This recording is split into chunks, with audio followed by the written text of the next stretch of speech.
If it were done when 'tis done, then 'twere well. It were done quickly.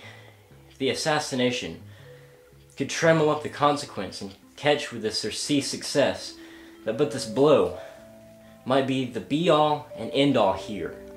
But here, upon this bank and shoal of time, we'll jump to the life to come. But in these cases, we still have judgment here, that we but teach bloody instructions, which, being taught, return to plague the inventor. This even-handed justice commends the ingredients of our own poison chalice to our own lips. He's here in double trust. First, as I am his kinsman and his subject, strong both against the deed, then as his host, who should against his murderer shut the door, not bear the knife myself. Besides, this Duncan hath borne his facility so meek, hath been so clear in his great office, that his virtues will plead like angels, trumpet-tongued, against the deep damnation of his taking off.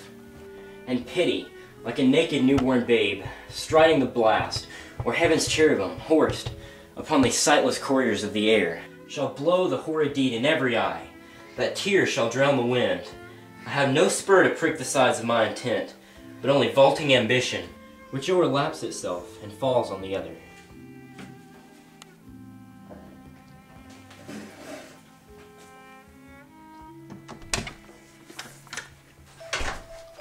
How now? What news? He hath almost supped. Why have you left the chamber? Hath he asked for me? No, you not, he has. We will proceed no further in this business.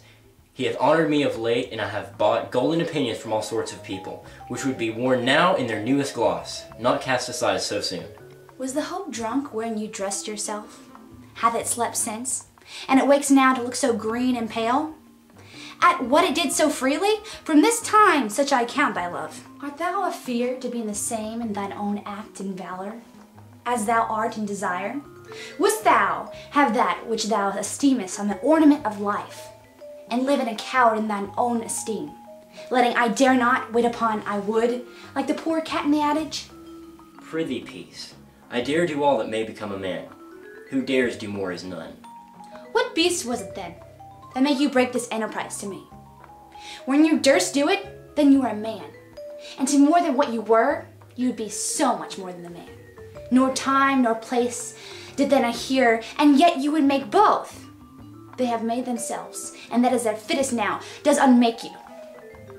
I have given suck, and know how tender 'tis to love the babe that milks me. I would, while it was smiling in my face, have plucked my nipple from its boneless gums and dashed the brains out, had I sworn as you have done this. If we should fail?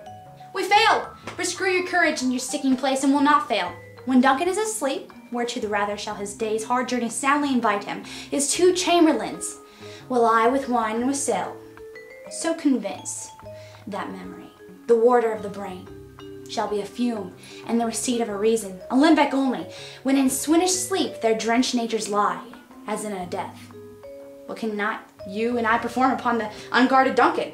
What not put upon his spongy officers, who shall bear the guilt of our great quell? Bring forth men children only, for thy undaunted metal should compose nothing but males. Will it not be received when we have marked with blood those sleepy 2 of his own chamber, and used their very daggers that they have done? Who dares receive it other, as we shall make our griefs and clamor roar upon his death? I am settled, and bend up each corporal agent to this terrible feat. Away, and mock the time with fairest show. False face must hide what the false heart doth know.